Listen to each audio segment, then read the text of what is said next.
Evening all, welcome to another exciting adventure. Exciting? Well, I hope so. What we have done here is we have downloaded some of the mods, and some of these particular mods are actually quite interesting. This one is a big moon. I'll post the links in the description. You can go and check it out. Look at that. Isn't that funny? Isn't that awesome? It's actually us channeling out of this rock because the rock's so big, if that makes sense. Hopefully that explains that image somewhat. But in essence, what I wanted to do was firstly mine out of this really badly, going around corners and basically getting lost, and secondly I wanted to build a base that was more kind of on a moon, like a leveled area, if that makes sense. But more importantly, as we break out into the crust, there we go, we begin again. You can see the internals, that's where we spawned, so we had to build this to get out, so thanks for that.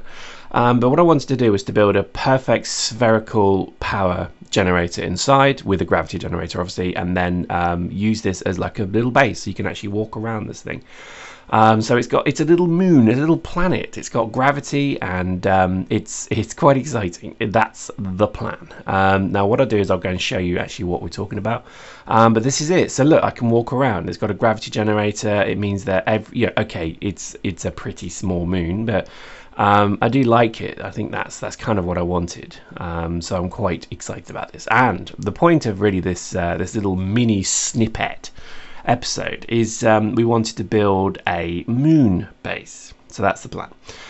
Look at that, it's pretty big. I mean, even though it is a big rock effectively, it's pretty good. Download it in the links, there's loads of them actually. Just the one I used was pretty good, although you do start inside the thing, which I don't think is a very good idea personally. Let me show you what happened. So as this is what we extracted. I had to actually mine all of this out because I couldn't explode it for some reason. The warheads weren't working, which is annoying. But as we come all the way into the core of this planetoid, here we go. This is our little internal thingamajig, and that's where our power reactor is, and there's also a spherical gravity generator in there as well. Really nice idea, and I think this is something I've wanted to do for a while. It's all very nice doing space stations and spaceships and space things and space that, but it's always nice to do the odd moon base, and that's really what we're going to do here. It was just something that I could use vehicles with as well, because vehicles are really pointless at the moment, because you kind of had to build a track and it doesn't make any sense. Whereas with this kind of setup with a big rock like this, you could actually end up with a nice moon buggy that you can then travel around. So that's the plan. We then take a platform and then we start to build. Now again, I am working in creative, sue me if that bothers you, I do apologize. We are going to do a survival playlist eventually. I did survival for so long, seriously for so long, that I think eventually I got to the point where just to build something like this would have taken 3 months. And it's all very well doing survival, but when you're trying to do something, I guess, creative, there's just no point using survival. But we will play survival because I actually do quite like survival. I think for me it's probably one of the game modes I actually do quite enjoy. I see the purpose of it, let's say. Plus I also think it's quite exciting. The way that the way that in theory it's supposed to work is actually quite cool, but I think really it's just about knowing when to use it.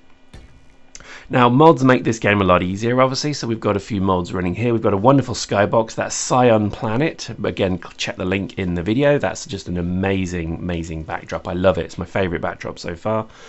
And we're using things like the gantry mod, we're using the text mod, we're using a lot of mods, which I know frightens some people, so please don't let it frighten you. I think, to be honest, mods in this game are absolutely worth checking out because they're really good. They give the game depth, they give it character, and I think they are just exciting. Even if it's just cosmetic stuff, like you see there's a lot of furniture in there, there's a lot of the command and control consoles are actually quite simple when you look at it. And the medical bay is pretty good. I mean, it just gives it character. So like having bunk beds and having rec rooms for your space engineers. It may sound a bit odd because they don't serve really any functional purpose whatsoever, but they're kind of nice. And I think that cannot be ignored. You should be looking to Like Minecraft, you should be looking to build a thing of wonder, but again, it's up to you. You do it, don't get me wrong, I'm not telling you what to do. I think for myself, I think my biggest kind of challenge is, firstly, I'm really bad at symmetry. Look at that, symmetry. Really bad at that. That was just terrible. But as you can see, I've just built the platform wrong. So there you go, measure twice, cut once. There you go. That's a good metaphor to live your life by. Oh, so I think really, you know, I'm quite intrigued to see where Space Engineers is going at the moment. I think the fact that it's coming to the Xbox One is interesting. The fact that Minecraft has just been sold to Microsoft is another very interesting thing. So can we soon expect that things like Space Engineers will maybe become Xbox exclusives owned by Microsoft? Who knows? But you know, at the end of the day, I think, you know, Minecraft has had such an impact on gaming. I mean, this game wouldn't exist without Minecraft. That is pretty much categorical. And I think Minecraft has been one of those, I guess, you know, shining beacons in the light for indie developers, because it meant that, hey, look, anybody can do it, so therefore let's try it. So it really did start and kickstart a huge number of people who tried to, you know, jump on that kind of wagon. And, you know, it was nice. I think it was really cool. I would love to see more and more games like this coming through. I do check Steam relatively often, and I find that Steam is just awash with really, really cool ideas, and I'm quite excited to see some of them hopefully come to life, because they do have the potential to be really quite cool games if they can just kind of get off the ground. My biggest fear at the moment, I think, is that, you know, when you look at the industry at the moment, let's just talk about this. Twitch just got bought by Amazon. And for those that don't quite get that acquisition, Amazon is one of the largest data warehouse providers of hosting in the world now, because think about it, all of the Amazon website power they've got at night, it's not being used, is it? So what they do is they sell that power to other parts of the internet in around the time zone. So literally, it's this incredible kind of roaming condition of hosting going on. So Twitch, them buying Twitch makes perfect sense, because they could host a huge, you know, that will pretty much fill their data centers, and as long as they can monetize it, then, you know, happy days for them. Does this mean a kind of, is this going to be bad for Twitch? Not really. I don't really like Twitch myself. I'm not a fan of it. I think it's like busking. Eddie Rio once told me basically he thought it was busking, and I agree with him completely, because to me, I'm not a fan of the kind of, you know, come watch me play a game, and here, poke, here's my tin, drop a penny in every so often. Oh, look, who's the highest donator? Oh, wow, he gave me £10. So therefore peer pressure is that somebody else would give you £10. I mean, to me, I don't like that.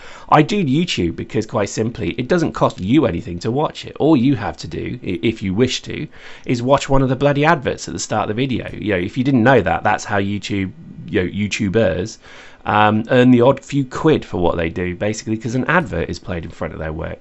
And that's it. And as far as I'm concerned, if you enjoy the video and you watch the full advert at the start, and if you enjoy, you know, if you want to click on stuff, then that to me is remuneration enough. I don't see why you should have to, you know, pay me £20 or what is it, $6.99 to subscribe to some of these YouTubers so you can type in their channel. What? No, sorry, Twitches. I meant Twitches. I just don't like that. I really, really don't like that. I know YouTube actually has also a subscribe, you know, almost premium subscription option as well. Don't worry, we'll never do that ever.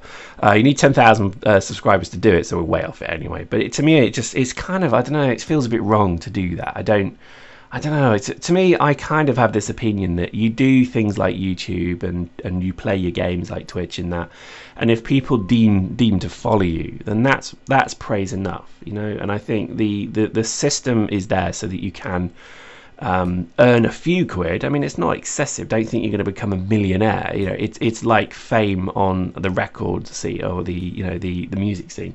Only a very small minority of percentage of 0.00001 will ever get the multi-million subscribers, etc. You know, that's the way it is. So I think people have to accept that. But what's interesting, I think, is a lot of the time, you know, games as they stand really do, they create followers. So, you know, people love Space Engineers and they follow Space Engineers no matter what. But what I think would be really sad is that people start to kind of really go the other way with it, where they over monetize stuff. So this happened with Minecraft quite particularly, because they preyed on kids, these server owners, where basically what they were doing was, if you played on a server because all your friends did, you had to pay to join. So therefore, that's number one. Number two is if you wanted to be competitive, because even in Minecraft, there's like power-ups and the best gear and the most novelty item, you have to pay for them as well. And one of the things that I thought was hilarious was Notch was basically turning around and saying he was getting hundreds and hundreds of emails from parents demanding their $100 back that their kid had paid on his game, and it's nothing to do with him. It's these unscrupulous bastards who run servers. So it's a tricky one, and I'm sure Space Engineers has this as well, where people are basically running pay to play, or join servers. I kind of see the validity of that, because sometimes if you make somebody subscribe to something, maybe they'll see the worth of it. But I think for gaming, I think that's wrong. I think particularly when you're preying on people as well. Imagine if we had to pay for these mods. That wouldn't last long, would it? Because no one would give a monkeys. They wouldn't do it. And I think this is something that the games industry is really, I guess, now starting to try and work out, is where's the line? Where do we draw this line and say, look, no more. We can't charge for absolutely everything, because it's getting a bit piss takey here. I doubt it'll happen. I think, quite honestly, what's going to happen is there'll just be a continuation forever on all of these kind of things, where they'll look to monetize absolutely everything. You'll still get free to play games, which, once you actually look at the length of how much you pay more than you would have really paid for it. So to me, I think free to play games are sneaky as hell.